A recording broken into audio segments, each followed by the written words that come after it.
On today's episode, we are going to be talking about a really interesting topic that really kind of threw me for a loop. Does grieving bring about the fight or flight mode in humans? Is it nature? Is it nurture? Is Who it just knows? genetic? You should definitely listen in. Let's talk about death, baby. Let's talk about grief and mourning. Is it argumental or existential? What's it mean to me? Let's talk about death. Hi, I'm Benny Capal, and I'm a funeral professional. And I'm Nicholas Capal, a psychologist. Hey, Nick, let's talk about death. Let's do it. Doc, today we're going to talk about fight or flight, adrenaline, all the natural stuff. You know, let's just go back. Let's go back to a time, Doc, when... Wait, why? For the listeners out there, why are we going here? Well, I want to talk about like how we were like naturally put on this earth to experience like the fight or flight. And so that basically how I'm going to somehow tie this in, which I'm sure you're going to help me with, Doc, is the idea that when we grieve, we have those same natural adrenaline rushes, but we don't have the actual outlet like we used to when we were living on the land, so basically what I'm saying by this is so we're living in outer space nowadays? So no, we were cavemen. Okay. Mm-hmm. All right. So we had to go out every day and get supplies, hunt animals, bring it back, right? But Forage. At the same time, we were also looking over our shoulders for anything, right? Our lifespan was maybe 20 years, 30 years, maybe, if we were lucky. And that was because natural disasters, right? And everything else. So the thing is, so naturally, we have this that hasn't changed. Like our technology has changed and our safety has changed, but that adrenaline rush or that fight or flight is still put into our genetics, right? We still have it. So what I want to talk about today is how do we not only look at that as what it is, address it, and then how do we as grievers be able to dismiss some of that adrenaline and maybe the thoughts, the spins, right? Does that make sense? Is that clarifying? No, not really. Okay. But I think what we're really talking about here is you're talking about this idea of fight or flight, survival of the fittest, this idea that we, in our cavemen era, if we're going to put that in quotation marks, right? The running away from like the saber-toothed tiger right. The woolly mammoth, right? Okay. And now I'd be running to a woolly mammoth. Because most of us live in, first world countries and we're not, getting hunted by predators every day. Correct. Or all day long. Yes. So things like being late or missing a bank payment or something like that can actually stew what you're talking about, that system, that adrenaline rush, that anxiety push. Right. That was made for specifically, but it was made protecting for your survival, life. Yes. Right? It was made to survive and to not die. So we as, I think any animal, we are, again, I'm going to go to survival of the fittest, this idea that we are programmed to not die. We fight that. We get stronger, we get faster, or we get smarter, and I think nowadays we can look at, medicine getting better and better. You mentioned this idea of only living to 30. Well, there was a lot of things incorporated into that. Obviously, diet. They didn't have medicine or diet, or they didn't wash their hands, right. like things like right. that. And of course, they were running away from, meat eaters. But like, I think what I'm curious about, and probably what the listeners are curious about, why are we talking about this? Well, because I think of it like grievers. I hear it all the time, right? I'm not grieving right, or I'm getting all this anxiety because I'm not getting the bills done, or I'm not getting what my loved one did, or I'm not being the person that in my subjective mind they would want me to be. And so we get that adrenaline, right? And then so on top of it, you're dealing with grief. And so now it's like this ultimate tornado, right, of emotions and anxiety. And my thought is, so if we were programmed to do that, right? And I think if you go back to to the cavemen, right? They didn't have a lot of time to grieve, right? They had to move on, right? Jimmy did great. He brought in the saber tooth, but then the next saber tooth got him. Like, we can't sit and dwell on this. We have to move on, right? Well, I think there was an acceptance, and I think there was a normalization. I think back in that day, it was normal for a companion or a family member or a friend to die. Right. And again, this goes back to what we talked in a lot of previous episodes, because of the idea that they had to survive, they had to be really community based. So, Mhm. like, part of the group would go out and fish, and the other part would go out and hunt, and the other part would take care of the kids, and it was a group. And the reason why that worked was because they had to be a group, or it's the It whole, wasn't gonna, what? survival by numbers. No, well, I mean, it's that divide and conquer or whatever. You had to work as a team or unit. That's what kept the predators at bay, right? So the other thing I keep thinking about when you're talking about this is this idea that I think what you're really trying to get at is, does death bring on the survival of the fittest for the survivors? Meaning, do they have death anxiety because they just witnessed a death? And I guess an oversimplified answer to that question would be, I believe so, right? If we see something die or someone die, I think it does trigger that internal voice or internal dialogue, and maybe it is subconscious about, maybe that. I think, you know what, to go into your your thought or your question or whatever we're going to call this, I think. Because you got me thinking about, and maybe this is not actually what you wanted this episode to be, but it gets me thinking about this idea that we are programmed to live, right? We're programmed to survive. So if that's the case, then does every death, even winter, right? Everything around us is dead. I wonder, and this is just my thoughts. This is a very subjective experience thought process. I wonder if we call it seasonal depression. But I also wonder if seasonal depression is actually death anxiety. Well, I mean, you and I'm not trying to put words in your mouth, but I would assume you're a very high existentialist like myself. I think we've talked about this countless times, where everything is basically death somehow related. I think you have a good point there, and it brings back. So going back to, the cavemen, or our native ancestors, right? When winters came, right, they had to move. They had to keep moving, right, to get away from the things. Now, we as a society now, winter comes, what do? We don't do anything. We stay inside, right? We stay inside. We do the opposite. We don't. And so we do. We do the opposite. We hunker in. We don't move. So that's the question. If we did exercise more, right? Or if we went outside and we moved snow and moved through the snow for miles, right? Which obviously we're not going to do. That's not what America's going to do. But my thought process is, would that solve a lot of that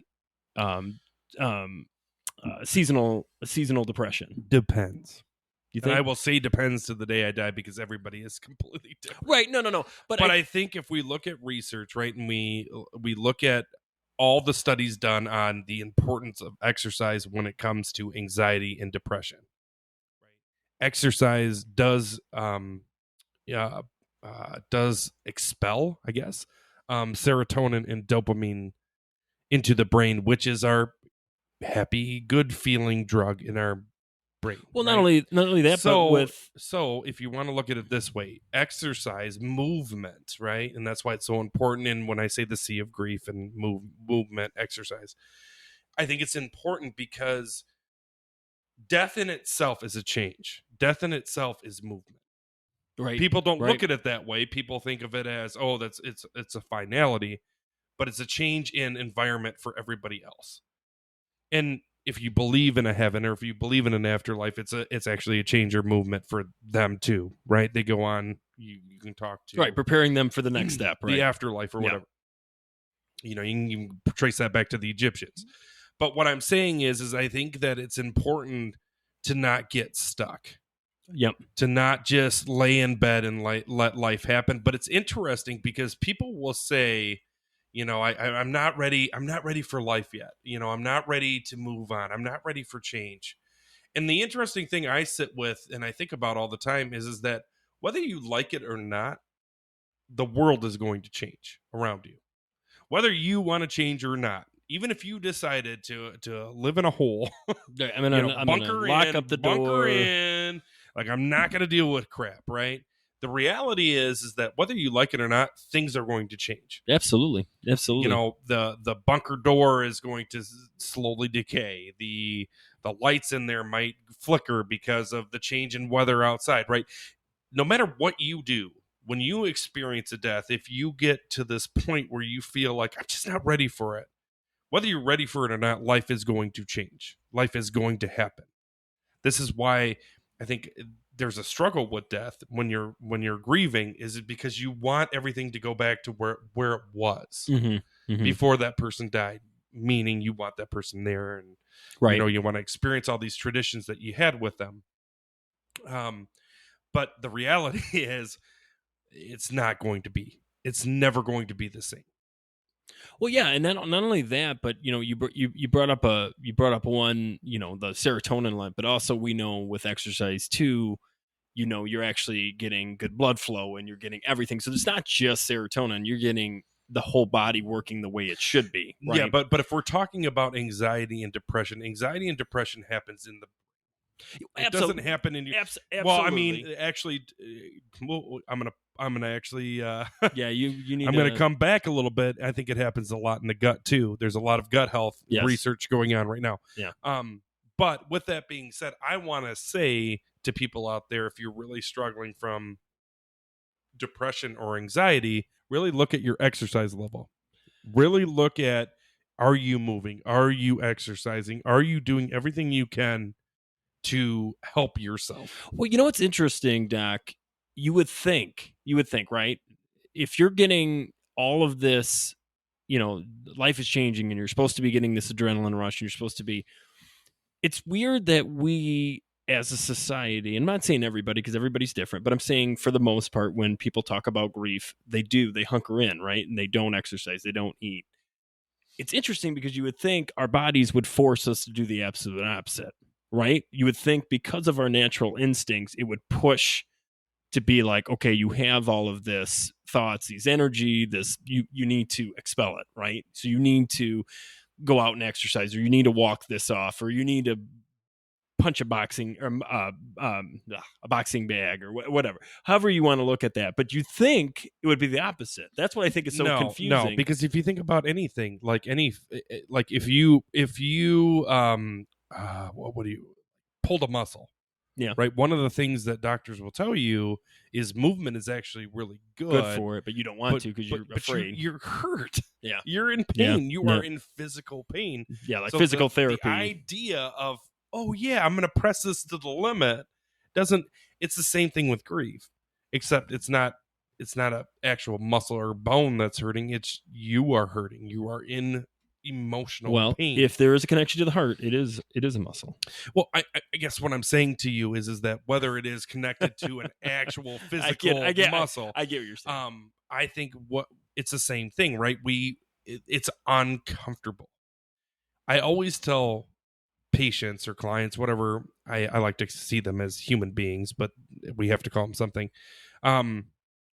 If you look at the idea of healing, right? Healing or making efforts to change or whatever, like it's all about the marathon.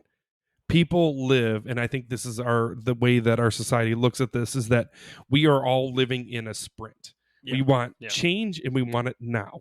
And we want to be able, I think of weight loss that way. Oh, I'm going to get on this diet and do this for 3 weeks and I'll feel great and I'll lose all this weight. And then what? Right. And then they realize that, well, I got to have cheat week. I got to have cheat week. Well, no. They work their tails off for 4 weeks and then realize I don't want to do this the rest of my life. It's not consistent. A lot of weight loss things don't last. Right. Instead of losing 10 pounds in a month, let's lose a pound a month. Or maybe not even lose pounds. Maybe just feel better, eat better. I always say better, this too. I'm sleep trying. better. I'm not there. All the listeners out there, But I think one of the biggest things that I try to do is focus on just feeling in shape. Yeah. I can't tell you how many times like I walk up a set of stairs and go, why am I huffing and puffing? This is silly. Yeah, no, I get it. I get it. Well, Sorry, we went on an ADHD tangent. no, but it's true, right? And I think, well, let's be honest. Sometimes death and grief is very, very painful, right? It's like getting punched in the stomach, right? The surreal of it, the traumatic loss that it is like you're out of breath. You can't surface. You're drowning, right? At sometimes with the families that I have the honor of serving, that's what they'll tell me. It's like, I'm drowning. I'm physically, mentally drowning. So just to go back to our topic, I guess, when I make this comment about the marathon versus the sprint, I think what a lot of people understand that have gone through the grieving process, their own grieving process, they can tell you that if you put dates, this is what I see a lot of clients will come in and say, okay, well, as long as in a year I feel better, Yeah.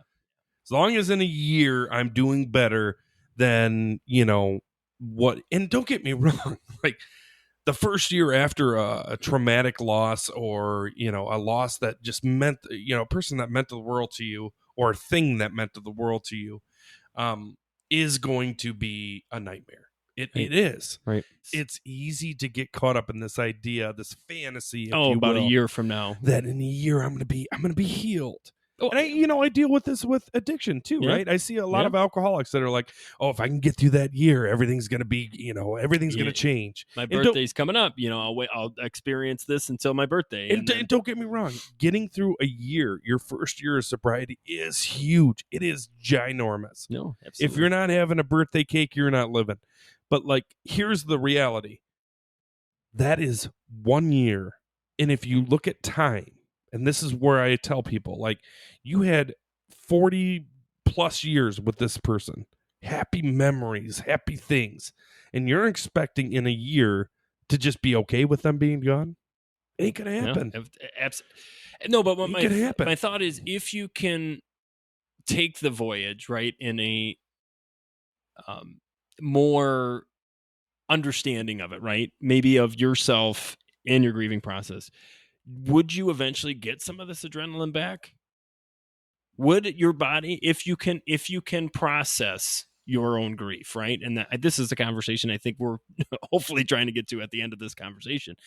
The idea, Doc, in your subjective mind, if you can start processing death and grief in a healthier fashion, can you actually get this adrenaline rush back into possibly from that? I guess I'm confused at why you think the adrenaline rush goes.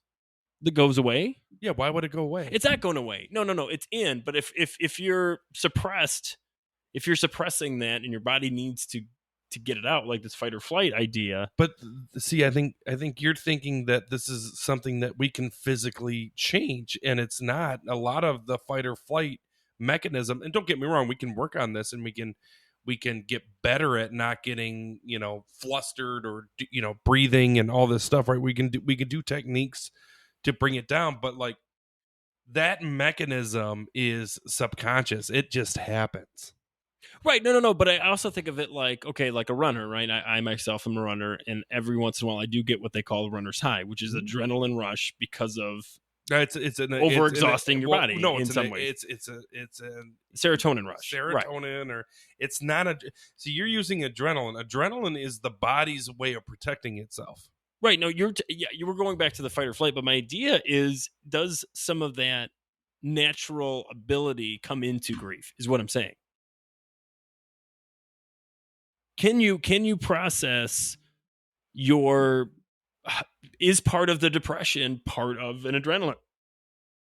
Is part of the acceptance? Well, I think we have so many working parts in everything we experience. I think I guess I'm confused at why do I think that we can get adrenaline back? I guess You're saying adrenaline never left, and I get that. I understand it because it's literally entombed in our natural DNA. Right? I think adrenaline in a certain stance will eventually make us snap out of it.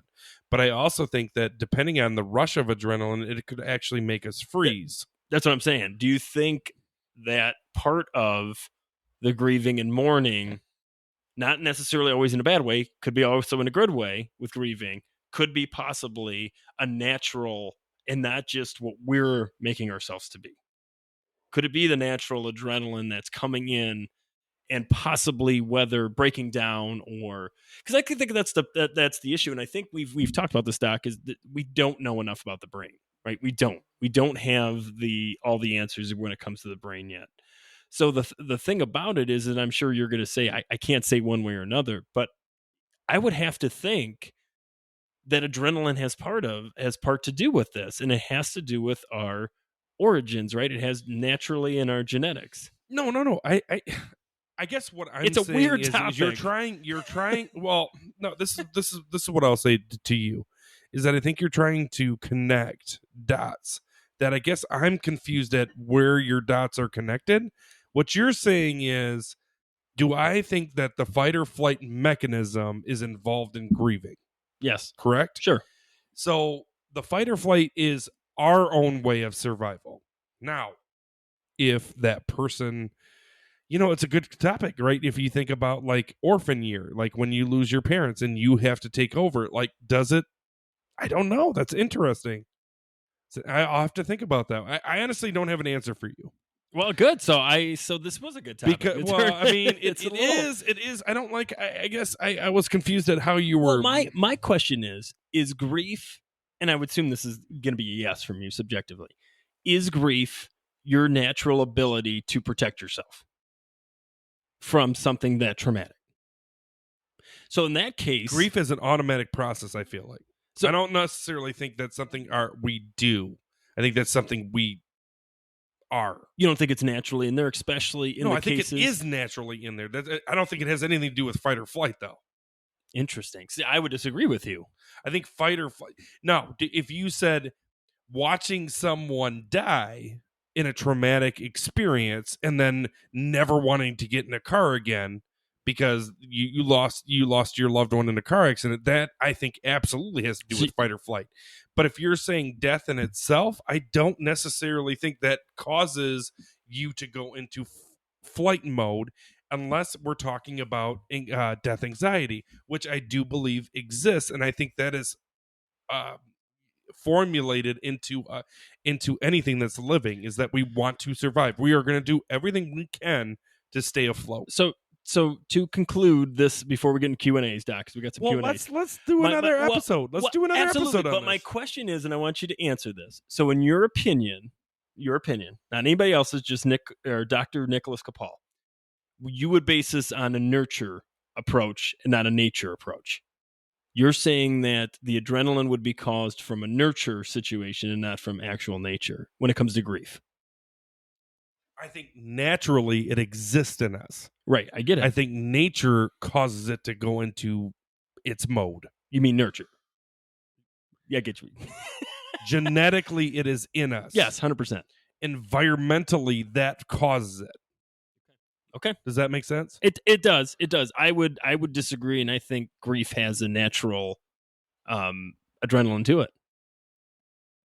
And because I guess if you could, next time we talk about this, I do want to have a follow up here. I need you to really analyze this. I feel like this was really kind of like a off the cuff kind of thought, then I was like, sure. Well, I think there's definitely some merit to this, and the question that I have, I don't think I specifically stated it in a way that made complete sense. Maybe.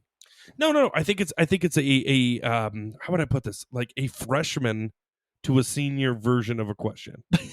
Like, so you have the idea. I got 3 more years. And not saying that freshmen usually. No, I know what you're saying. But I'm saying is like it's there. It's immature. It's immature question because you're not giving me what you're actually asking me. I think what you're actually asking me is, does death anxiety cause fight or flight? And I would answer that absolutely.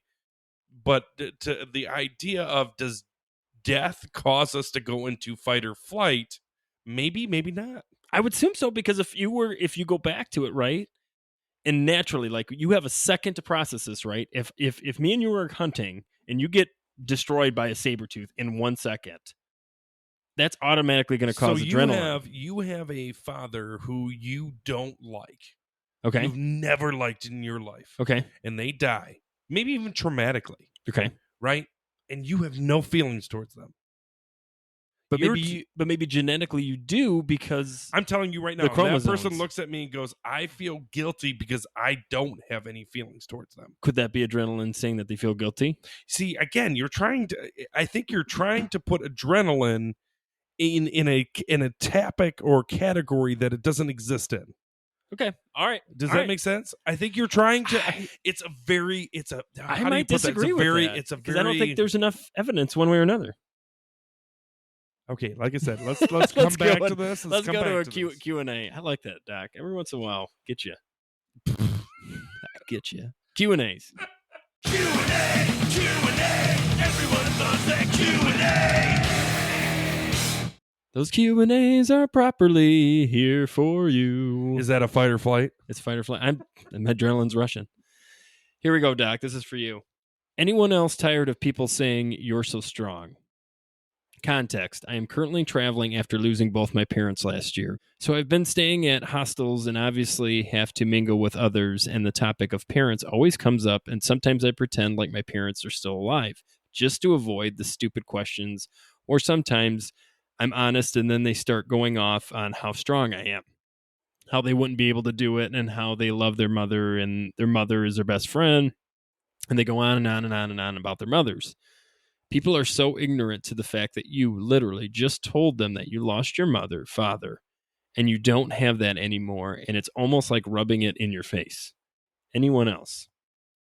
Yeah, so I think this happens all the time when we talk about grief, and I don't think it's necessarily meant to be like this person is stating, like, it almost kind of feels like they're rubbing it in their face. I don't think they're doing that. I think subconsciously what they're trying to do is avoid the topic of losing their own mom. So they're going to talk about anything positive, right? They're going to focus on everything positive about the person that they loved, like their mom, because the idea of losing their mother is not something that most people want to even think about or debate about. So it's a deflection, right? It's like, okay, I heard what you said, but I'm going to just continue with my life. I'm just going to continue with the beauty I have and the fact that when I come home from this trip, my mom's going to be there, and she's going to have the pudding, and she's going to have, I don't know why the pudding, but she's going to have the pudding, and she's going to have all this, the coffee too, and we're going to sit there and we're going to eat pudding and drink coffee. It is all a deflection from the idea of actually thinking about the fact that eventually their mother is not going to be there. Yeah, I think this goes back to, we had an episode on how to talk to grievers, right? I think this goes back to that. And I think the big thing, Doc, is they're not planning for you to answer it that way. So in their mind, they're trying to find a way to, like you said, circle around their answer. They don't want to actually confront the fact that A, maybe what you were saying, but also B, I don't know how to answer you the way that I'm supposed to. So I'm just going to bring up maybe a positive thing. Oh, you're a hero.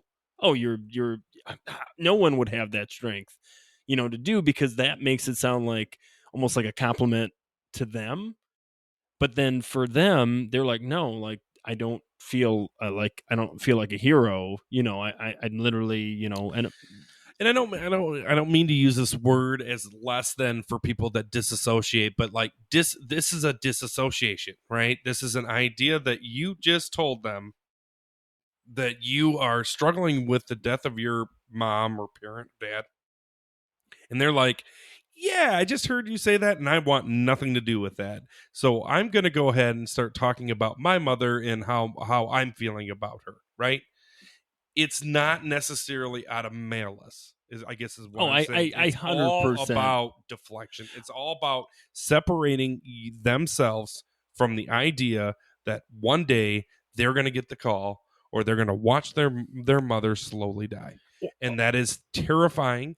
And to not go there, they act as if they just didn't hear what you said. Or an absence of how to answer it.